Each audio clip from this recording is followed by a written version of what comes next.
Hello everyone, कैसे हैं आप सब। स्वागत है आपका एमके क्लासेस में। जैसा कि आप जानते हैं दोस्तों, हमने जेकेएसएसबी फाइनेंस अकाउंट असिस्टेंट के लिए मैथ सेक्शन में simple interest and compound interest start किया था, जिसमें हमने शुरुआत सिंपल इंटरेस्ट से करी थी और उसका हमने कंसेप्ट 1 सीखा था पिछली वीडियो में, जिसका अगर मैं आपसे फॉर्मूला फिर से डिस्कस करूं, हमने एक बहुत ही इंपॉर्टेंट फॉर्मूला वहां पर पढ़ा था कि रेट। दोस्तों, रेट किसके बराबर होता है? रेट होता है कि प्रिंसिपल पर कितना इंटरेस्ट लगता है एक साल में।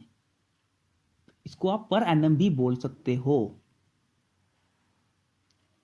ओके, कि एक साल में प्रिंसिपल के ऊपर क्या इंटरेस्ट लगता है, दैट इज योर रेट। और इसी को करके दोस्तों हमने रेशियो मेथड सीखा था। रेशियो मेथड्स पर हमने बेसिक क्वेश्चंस करे थे। हालांकि वो क्वेश्चंस तो आने के चांसेस नहीं हैं, क्योंकि बिल्कुल एक कंसेप्ट समझाने के लिए आपको मैंने वो क्वेश्चंस दिए थे। आज हम दोस्तों इसका कंसेप्ट 2 सीखेंगे। वो कंसेप्ट भी काफ़ी ज़्यादा इंपॉर्टेंट है। उस कंसेप्ट के थ्रू भी दोस्तों आपको एक फॉर्मूला देखने को मिलेगा और वो फॉर्मूला आपको आगे काफ़ी ज़्यादा हेल्प करेगा। आज हम कंसेप्ट 2 की बात करते हैं और कंसेप्ट 2 के बाद आपको क्वेश्चंस भी मिलेंगे दोस्तों, जो इजी क्वेश्चंस नहीं होंगे, मॉडरेट लेवल के ही क्वेश्चंस होंगे जो एग्जाम में पूछे जाते हैं। अब हम बात करते हैं कंसेप्ट 2 की। कंसेप्ट 2 समझने के लिए दोस्तों मैं आपसे कहता हूं कि सपोज आप बैंक जाते हैं। आपके पास बैंक में 1000 रुपीज था प्रिंसिपल, जब आपने बैंक में पैसे जमा करवाए। लगभग 5 साल बाद क्या होता है, 5 साल बाद या 6 साल बाद जब भी आपका वो पैसा दो गुना हो जाता है। आपका वो पैसा दो गुना हो जाता है। तो अब जब ये पैसा दो गुना हो गया, अब आपका नया पैसा क्या बन जाता है? नया पैसा बन जाएगा आपका 2000। ये पैसा बन गया ना आपका न्यू। मतलब कि आपका प्रिंसिपल पहले 1000 था। कुछ टाइम बाद, 4 साल बाद, 5 साल बाद, जब भी आपका अगर पैसा वो दो गुना हो जाए तो आपका पैसा वो 2000 बन गया। अगर मैं बोलूं कि आपका पैसा 3 गुना हो जाए तो आपका पैसा 3000 हो जाता है ना। आपका पैसा 3000 हो जाता है। इन शॉर्ट में क्या समझाने की कोशिश कर रहा हूं दोस्तों, कि अगर आप कोई प्रिंसिपल पी जमा करवाते हो और कोई आपको बोले कि कुछ समय बाद या 4 या 5 साल बाद वो पैसा n टाइम्स बढ़ गया। n टाइम्स में कुछ भी हो सकता है, 1 टाइम्स, 2 टाइम्स, 3 टाइम्स वो बढ़ जाता है। तो वो नया जो पैसा मिलता है आपको, वो कैसे मिलेगा? n into P. क्यों? जैसे कि 3 इंटू 1000 आपको 3000 मिला, वैसे ही n इंटू पी आपको एन पी मिलेगा, न्यू अमाउंट। ये चीज है समझने वाली। ये तो था प्रिंसिपल और ये आया अमाउंट। ये हुआ कितना गुना वो पैसा आपका हो गया। इधर से जो फॉर्मूला निकलने वाला है वो मैं अब आपसे डिस्कस करता हूं। हमने पढ़ा हुआ है कि अमाउंट होता क्या है? अमाउंट होता है प्रिंसिपल प्लस सिंपल इंटरेस्ट। की प्रिंसिपल पर कितना सिंपल इंटरेस्ट मिलता है, उन दोनों को प्लस करना होता है अमाउंट। हमने क्या किया? प्रिंसिपल पी रहा, अमाउंट क्या बन गया? एनपी। तो ये लिख लिया मैंने, अमाउंट जो बन गया एनपी प्लस सिंपल इंटरेस्ट। क्या होता है दोस्तों? सिंपल इंटरेस्ट का फॉर्मूला होता है पी आर टी अपॉन 100। ये दोस्तों ऐसे तो मैंने डायरेक्ट फॉर्मूला लिखा देना था आपको, पर पहले मुझे आपको समझाना पड़ेगा। यहां से अगर मैं पी कॉमन निकालूं तो पी से ये पी कैंसिल हो जाएंगे। क्या बचेगा? N equals to 1 plus R T by 100। ये बचा। इसको मैं ऐसे लिख सकता हूं, अगर 1 को मैं उस तरफ भेज दूं, इक्वल टू के उस तरफ भेज दूं, तो ये हो जाएगा n-1 equals to R T by 100। तो मुझे फॉर्मूला क्या मिला दोस्तों? ये फॉर्मूला आपको नोट करना है कि n-1 equals to R T percent. चाहे बाय 100 लिखो चाहे परसेंट लिखो, this is the second formula that you have to note. बहुत ही ज़्यादा इंपॉर्टेंट फॉर्मूला है दोस्तों ये, और आगे बहुत ज़्यादा हेल्प करेगा ये। n-1 equals to R T percent, यानी कि अगर आपका पैसा कोई n टाइम, सपोज आपका पैसा 3 गुना हो गया, तो यहां पर क्या वैल्यू आएगी n-1 में? 2, कि n से एक कम। अगर आपका पैसा 5 गुना हो गया तो यहां पर क्या वैल्यू आएगी? 4, यानी कि 5 से एक कम। इन शॉर्ट आपको सिर्फ ये वाला फॉर्मूला याद रखना है, आगे सारे क्वेश्चंस निकल जाएंगे। आगे इसके बेसिस पे क्वेश्चंस भी है दोस्तों, हम क्वेश्चंस की तरफ मूव करते हैं, अगर आपने ये नोट कर दिया होगा। ठीक है, अब हम क्वेश्चंस की तरफ मूव करते हैं। अगर आपको कन्फ्यूज़न होती है दोस्तों, आप कमेंट बॉक्स में ज़रूर बताइएगा कि किस टॉपिक पर आपको कन्फ्यूज़न आ रही है।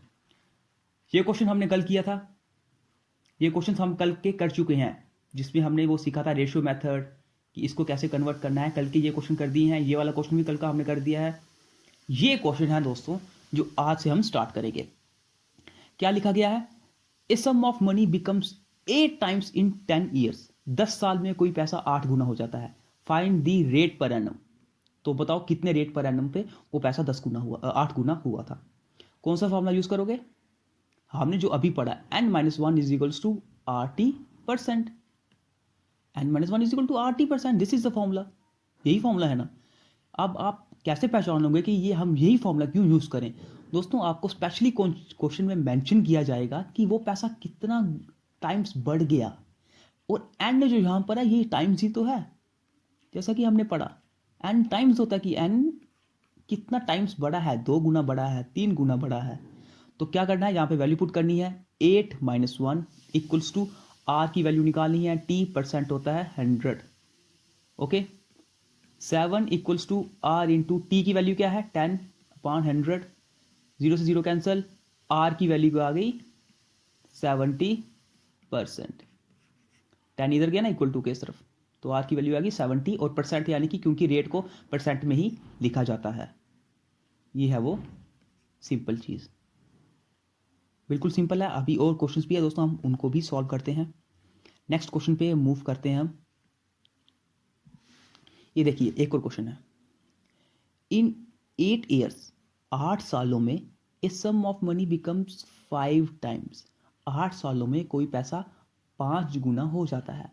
इन how many years it becomes 10 times. तो कितने सालों में ये पैसा 10 गुना हो जाएगा? फॉर्मूला दोस्तों हमारा वही लगेगा, जब भी टाइम्स की बात है फॉर्मूला हमारा वही लगेगा, n minus one is equals to R T percent. Formula हमारा यही है। लेकिन अब यहां पर क्या बोला गया है, दो वैल्यूज दे दी गई हैं। तो जिन्होंने रेशियो के क्वेश्चन दोस्तों हमारे साथ करे होंगे, उनको पता है कि जब दो वैल्यूज एक ही क्वेश्चन में पूछ ली जाए तो दोनों को चुपचाप डिवाइड कर देना होता है। इन शॉर्ट कैसे बताता हूं। फॉर्मूला क्या है, n minus one is equal to R T percent. पहले लाइन पे मूव करते हैं हम। 5 सालों में पैसा 8 सालों में पैसा 5 टाइम्स हो गया। 5 minus one is equals to R T कितना है, 8, आगे परसेंट। अब यहां मैंने अपान क्यों किया, देखिए यहां पे इक्वल टू नहीं आएगा, ठीक है। इन how many years it becomes 10 times. कितने सालों में, कितने सालों में, नीचे मुझे साल नहीं पता है, साल नहीं पता है मुझे, टी नहीं पता है मुझे। इस तरफ क्या वैल्यू आएगी, n माइनस वन, यानी कि 10 माइनस वन। बस क्वेश्चन खत्म। दोनों की वैल्यू मैंने बस अपान में लिखी है, बाकी इसमें कोई प्रॉब्लम नहीं है। मैं आपको फिर से ये समझाना चाहता हूँ, फिर से समझाता हूँ अगर आपको कन्फ्यूजन हुई है इसमें। 8 सालों में कोई पैसा 5 टाइम्स हो जाता है, हमें पता है फॉर्मूला क्या होता है, n माइनस वन, यानी कि 5 minus one is equals to R T percent होता है ना। आर टी कितना है, 8 साल, आगे परसेंट लिखा मैंने, upon in how many years it becomes 10 times. कितने सालों में ये 10 टाइम्स हो जाएगा। टाइम्स को क्या लिखता हूं मैं, n माइनस वन, यानी कि 10 माइनस वन, और आर तो वैसा ही है।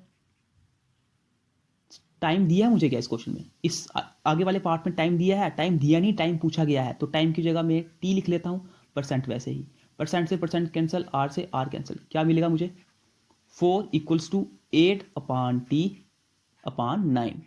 4 टू ज़ा 8, यानी कि टाइम की वैल्यू क्या आ गई, 9 टू ज़ा 18 ईयर्स। ये है मेन जो हमें चीज़ निकालनी थी कि कितने सालों में ये पैसा 10 गुना हो जाएगा। ये पैसा 18 सालों में 10 गुना हो जाएगा। मुझे उम्मीद है आपको ये समझ आया होगा। हम एक और क्वेश्चन करते हैं ताकि आपको कंफ्यूजन दूर हो जाए। ये लीजिए क्वेश्चन। अब देखिए वही क्वेश्चन है, in 8 years sum of money becomes 17 times. 8 सालों में कोई पैसा 17 टाइम्स हो जाता है। 15 सालों में वो पैसा कितना टाइम्स हो जाएगा। देखिए हमने जैसा कि पिछले क्वेश्चन में पढ़ा, क्या इधर रेट का कोई डिस्कस है, रेट का तो कोई डिस्कस ही नहीं है। रेट का कोई डिस्कस ही नहीं है, तो हम रेट लिखेंगे ही नहीं, हम सीधे क्वेश्चन पे मूव करेंगे।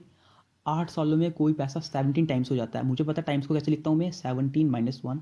कितने सालों में? 8 सालों में, अपान इन 15 ईयर्स, 15 सालों में। मतलब कि टाइम तो इधर आता है ना, 15 सालों में कोई पैसा कितने टाइम्स हो जाएगा। अब टाइम्स पूछा गया, यानी कि एन की वैल्यू पूछी गई हुई है, एन की वैल्यू पूछी गई हुई है, अब टाइम्स पूछा गया है। तो क्या बनेगा ये, 60 is equals to 8/15 N minus 1। 8 2 ज़ा 16, तो 15 2 ज़ा 30, क्रॉस मल्टीप्लीकेशन करते हैं यहाँ पर, is equals to N minus 1, यानी कि एन की वैल्यू आ जाएगी 30 प्लस 1 विच इक्वल्स टू 31। इसका मतलब कि 8 सालों में मेरा पैसा 17 टाइम्स हो गया था, 15 सालों में मेरा पैसा कितना टाइम हो गया, 31 टाइम्स हो गया, विच इज माई आंसर। ये थे दोस्तों कंसेप्ट 2 पे जो हमने क्वेश्चंस करे। मुझे उम्मीद है आपको ये क्वेश्चन समझ आए होंगे। अब हम क्या करेंगे, अब जो इसके बेस पर जो रियल में क्वेश्चंस पूछे जाते हैं हम उनको डिस्कस करते हैं, ठीक है। उससे पहले मैं आपको दोनों जो कंसेप्ट थे उनको फिर से रिवाइज करवा देता हूँ। पहला कंसेप्ट कि रेट जो होता है वो होता है सिंपल इंटरेस्ट अपॉन प्रिंसिपल। 1 साल के लिए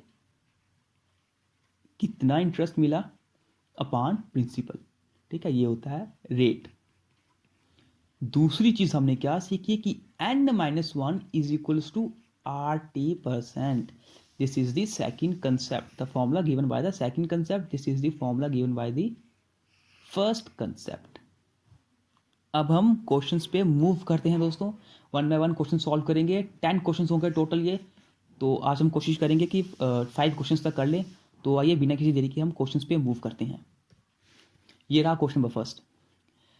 A sum of money becomes 7/6 of itself in 3 years। 3 सालों में कोई पैसा कितना हो जाता है, 7/6, अपने का ही 7/6 हो जाता है। At a certain rate of simple interest, rate of किसी एक सर्टेन रेट ऑफ इंटरेस्ट पे, हमें वही रेट ऑफ इंटरेस्ट फाइंड करना है, the rate of interest per annum.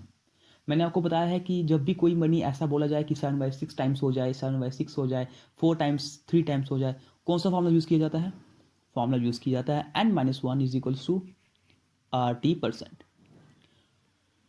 n की वैल्यू क्या दी गई है यहाँ पर, क्या n की वैल्यू दी गई हुई है, n की वैल्यू दी गई हुई है 7/6, n की वैल्यू पुट करो 7/6 माइनस 1 इक्वल्स टू r, हमें निकालना है टाइम कितना है 3 साल, परसेंट को मैं y 100 भी लिख सकता हूँ।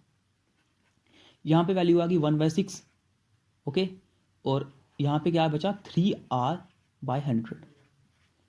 इन शॉर्ट यहाँ पर क्या हो जाएगा 3r इक्वल्स टू 100/6। क्यों, क्योंकि यहाँ पे मैंने क्रॉस मल्टीप्लीकेशन की, अपान था, इक्वल टू की उस तरफ गया, ऊपर चला गया।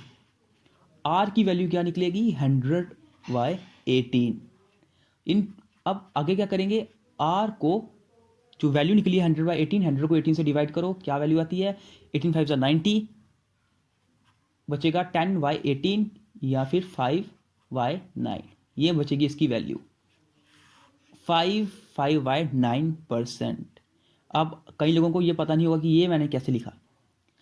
मैंने 100 को 18 से डिवाइड करा, मुझे पता है 18 5 क्या होता है, 18 5 90, बचता क्या है, बचता है अभी 10 वैल्यू, 90 से 100 पहुंचने में अभी 10 वैल्यू बचती है। इस 10 को डिवाइड किससे करना होता है दोस्तों, मेरे को 18 से, और यही चीज़ इसके फ्रैक्शन में चली जाती है। जो चीज़ बचती है उसको जिससे डिवाइड कर रहे होते हैं वो चीज़ 5 से फ्रैक्शन में चली जाती है, यानी कि जिससे कंप्लीटली डिवाइड होता है उसके फ्रैक्शन में चली जाती है। यहाँ से मैंने क्या किया 5 2 5 10 2 9 18 5/9%। This is my answer.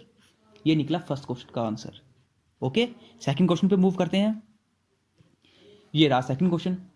The simple interest on a certain sum at 5% per annum for 3 years and 4 years differ by ₹42। The some is मतलब कि प्रिंसिपल हमें फाइंड करना है। बताया क्या गया है कि सिंपल इंटरेस्ट किसी सम पे, किसी प्रिंसिपल पर, किसी पैसे पर 5% की दर से 3 साल के लिए और 4 साल के लिए। उस सिंपल इंटरेस्ट में जो हमें क्या बोला जा रहा है कि जो 4 साल पर किसी पैसे पर सिंपल इंटरेस्ट लगा और जो 3 साल पर किसी पैसे पर सिंपल इंटरेस्ट लगा, वो सिंपल इंटरेस्ट दोनों में कितना डिफरेंस था? 42। ओके, इन दोनों के सिंपल इंटरेस्ट में कितना डिफरेंस था? 42। तो देखिए कितना सिंपल क्वेश्चन है। मैं बात करता हूं कि क्या दिया गया है कि सिंपल इंटरेस्ट एक पर माइनस सिंपल इंटरेस्ट दूसरे पैसे पर, उनमें डिफरेंस मुझे 42 का दिया गया था। तो यहां से क्या निकल गई वैल्यू? सिंपल इंटरेस्ट पहले पर क्या फॉर्मूला होता है? P R T by 100 minus P R T by 100। इसको मैं ट्रेडिशनल मैथड से समझा रहा हूँ, वरना मैं इसको डायरेक्ट कर सकता हूँ। तो अब देखिए यहाँ पे क्या होगा? पी आर टी, सबसे पहले पी की वैल्यू मुझे पता नहीं है, रेट मुझे कितना गिवन है? 5%। टाइम क्या है? सबसे पहले टाइम दिया गया एक 4 साल, एक 3 साल। सबसे पहले हम लेते हैं बड़े वाले टाइम को, 4/100 माइनस पी की वैल्यू पता नहीं है, आर कितना है? 5%। दूसरी बार का टाइम मुझे क्या दिया गया है? 3 साल, ये लिया 3 साल अपॉन 100, यहाँ पे आया 42। ये 100 नीचे डिनोमिनेटर में कॉमन है, तो ये मैं ऐसे लिख सकता हूँ ना, अपॉन 100 कॉमन है। ओके, ऊपर क्या बनेगा? 5×4=20p, नीचे क्या बनेगा? 5 और क्या बनेगा? 5×3=15p equals to 42। ये 100 गया इधर क्रॉस मल्टीप्लीकेशन के लिए, यहाँ बचेगा 5p इक्वल्स टू 4200। तो यहाँ से प्रिंसिपल की वैल्यू क्या निकल जाएगी? 5×8=40, 5×4=20, 0, 840 रुपया मेरा प्रिंसिपल आ गया।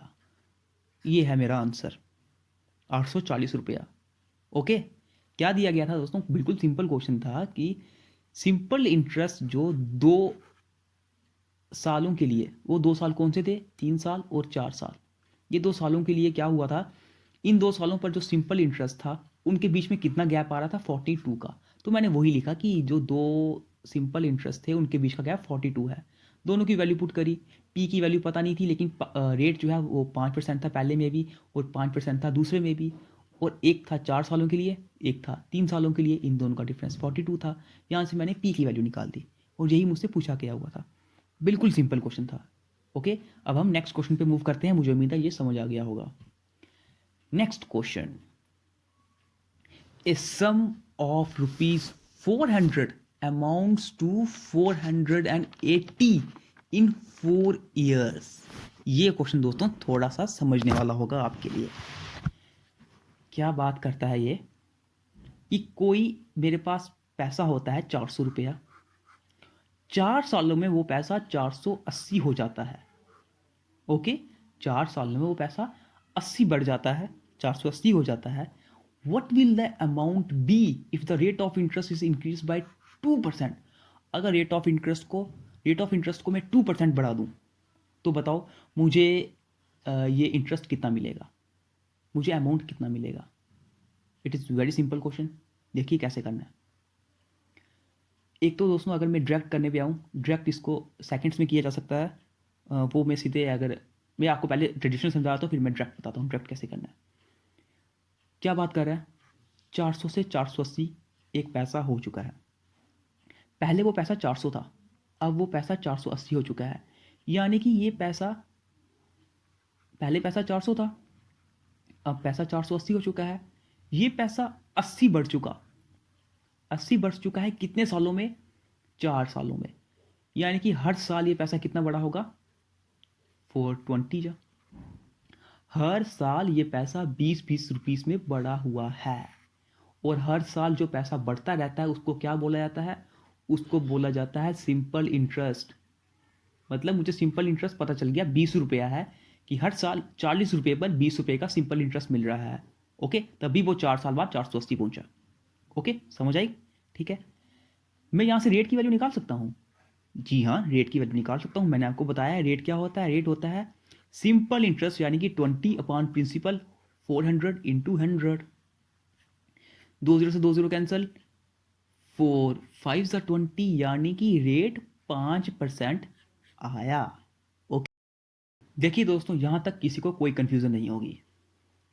अब क्वेश्चन में बोलता क्या है, क्वेश्चन में बोलता है what will the amount do be if the rate of interest is increase by 2%। ये लाइन क्या है कि रेट ऑफ इंटरेस्ट अगर 2% बढ़ा दिया जाए। पहले क्या था, जब आपका अमाउंट 400 से 480 हुआ ना, ये क्यों हुआ, क्योंकि आपको हर साल 20 रुपये का इंटरेस्ट मिल रहा था। किस रेट पर, 5% की रेट पर, इसलिए आपका पैसा 400 से 480 हो गया। लेकिन अब क्या बोलता है कि अब बोलता है कि अगर ये रेट 5% की जगह 7% होता तो बताओ मुझे कितना पैसा बढ़ता। तब तो ना 480 बढ़ेगा, तब कितना पैसा बढ़ेगा। हम बताते हैं कि सिंपल इंटरेस्ट कैसे निकलेगा तब। PRT/100, पैसा कितना है, पी कितना है 400 रुपया, अब आर कितना है 7%, टाइम कितना है पूरा 4 साल अपॉन 100। 2 0 से 2 0 कैंसिल, 4 7 28 एंड 8 4 32, 112 रुपया। मतलब कि अब जो पैसा बढ़ना था हर साल, जो पैसा बढ़ना था पूरे 4 सालों के लिए, वो पैसा था 112 रुपया। पहले पैसा हर साल कितना बढ़ रहा था, 20 रुपया, और टोटल कितना बढ़ा 4 सालों के लिए, 80 रुपया। लेकिन अब ये पैसा हर साल कितना बढ़ेगा, 112 रुपया। 4 सालों के लिए पूरा कितना बढ़ेगा, 112 रुपया। तो पैसा अब क्या हो जाएगा नया, प्रिंसिपल पर 112 रुपये का पूरे 4 सालों के लिए इंटरेस्ट मिलेगा। This is the amount. What is the amount, 2 1 4 + 1 5। अब नया अमाउंट क्या है, 512 रुपया। This is my answer. ये है मेरा अमाउंट। बिल्कुल सिंपल क्वेश्चन था दोस्तों, कोई इसमें कंफ्यूजन वाली ज़रूरत नहीं है। क्वेश्चन में क्या बोला गया था कि 400 से कोई पैसा 480 हो जाता है 4 सालों में। मैंने बताया कि अच्छा 4 सालों में 80 रुपया बढ़ जाता है, तो एक साल में 20 रुपया बढ़ रहा है। ओके, एक साल में 20 रुपया बढ़ रहा है। तो रेट कैसे निकाल दिया मैंने, रेट निकाला मैंने 20 रुपया बढ़ा हर साल upon 400 into 100, simple interest upon principal into 100, 5%। Okay, मुझे पता चल गया पहले मेरा रेट 5% की दर से हर साल 5% की दर से मिल रहा था। अब ये बोलता है कि रेट को अगर मैं 2% बढ़ा दूँ, रेट को अगर मैं 5 से 7% कर लूँ तो क्या होगा। तो कैसे हम फाइंड करेंगे, पहले हमें बताना पड़ेगा ना कि अगर 7% से इंटरेस्ट मिल रहा है मेरे को सिंपल इंटरेस्ट कितना मिलेगा 4 सालों के लिए, 400 इंटू 7 इंटू 4 अपॉन 100, 112 रुपया मुझे मिलेगा 4 सालों के लिए एक्स्ट्रा। तो बस ये था सिंपल इंटरेस्ट और ये है प्रिंसिपल। 400 रुपया प्रिंसिपल है। अमाउंट क्या होता है, principal plus simple interest. Principal कितना है 400 रुपया और सिंपल इंटरेस्ट कितना है 112, कितना हो गया 512। ये आ गया मेरा नया amount, 512 is the right answer. Okay, ये थे दोस्तों आज के जो क्वेश्चंस थे। आज हम 3 ही क्वेश्चंस रखते हैं। कल हम इसके जो अगले नेक्स्ट 7 क्वेश्चंस हैं उनको कोशिश करेंगे, उनकी प्रैक्टिस करेंगे, और कल हमारा सिंपल इंटरेस्ट भी ख़त्म हो जाएगा। तो मिलते हैं अब आपसे नेक्स्ट वीडियो में। आप जितना हो सके इन क्वेश्चंस की प्रैक्टिस कीजिए। मैं आज सारे क्वेश्चंस इसलिए नहीं करा रहा हूँ ताकि आपको कोई कन्फ्यूज़न ना हो जाए। जितनी ज़्यादा आप इन क्वेश्चंस की प्रैक्टिस करेंगे उतना आपके लिए फ़ायदेमंद होगा। ठीक है, मिलते हैं अब आपसे नेक्स्ट वीडियो में।